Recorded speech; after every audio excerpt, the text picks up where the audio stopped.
Au nom du Père, du Fils et du Saint-Esprit. Amen. Viens, Esprit Créateur, visite les âmes de tes fidèles. Évangile de Jésus-Christ selon saint Matthieu.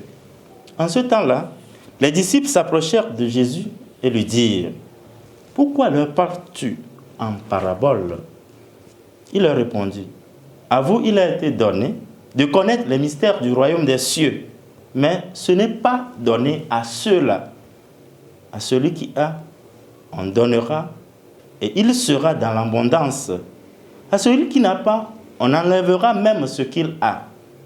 Si je leur parle en parabole, c'est parce qu'ils regardent sans regarder et qu'ils écoutent sans écouter ni comprendre. Ainsi s'accomplit pour eux la prophétie d'Isaïe. Vous aurez beau écouter, vous ne comprendrez pas. Vous aurez beau regarder, vous ne verrez pas. Le cœur de ce peuple s'est alourdi. Ils sont devenus durs d'oreilles.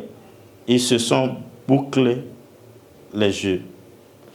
De peur que leurs yeux ne voient pas, que leurs oreilles n'entendent pas, que leur cœur ne comprenne, qu'ils ne se convertissent. Et moi, je les guérirai. Mais vous, heureux vos yeux puisqu'ils voient, et vos oreilles puisqu'elles entendent. Amen, je vous le dis. Beaucoup de prophètes et des justes ont désiré voir ce que vous voyez et ne l'ont pas vu. Entendre ce que vous entendez et ne l'ont pas entendu. Acclamons la parole de Dieu. Louange à toi, Seigneur Jésus.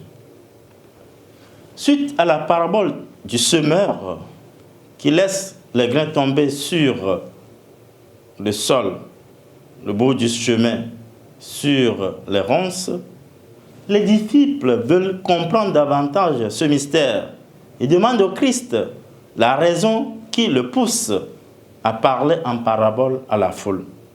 Jésus répond aux disciples: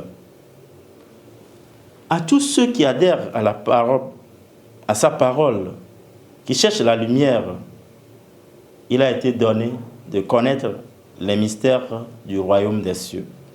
Par contre, ceux qui sont éloignés, les impies, ceux qui refusent le salut, ceux qui endurcissent leur cœur, refusent d'écouter Dieu et sont aveugles, n'accèdent pas au mystère du salut de Dieu. À travers l'évangile d'aujourd'hui, Jésus nous présente deux voies et nous pousse à être de bons disciples. Le Christ nous met en garde contre l'orgueil intellectuel ou spirituel qui aveugle et contre le refus d'écouter Dieu, de prêter une oreille attentive à ses paroles.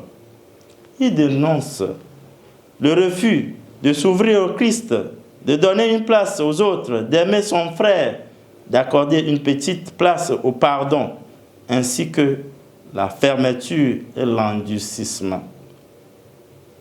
Fermer les yeux devant l'injustice, s'excuser du mal qu'on fait subir au prochain, être aveuglé par l'argent et rester dans un silence coupable sont autant de pièges.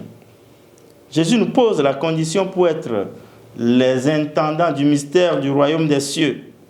Il s'agit d'ouvrir les yeux pour voir la misère des autres en détresse, d'écouter le cri des affamés et d'ouvrir son cœur aux désemparés. C'est en faisant ces efforts que nous serons des vrais disciples du Christ aujourd'hui. Qu'il en soit ainsi pour tous les chrétiens. Au nom du Père et du Fils et du Saint-Esprit. Amen.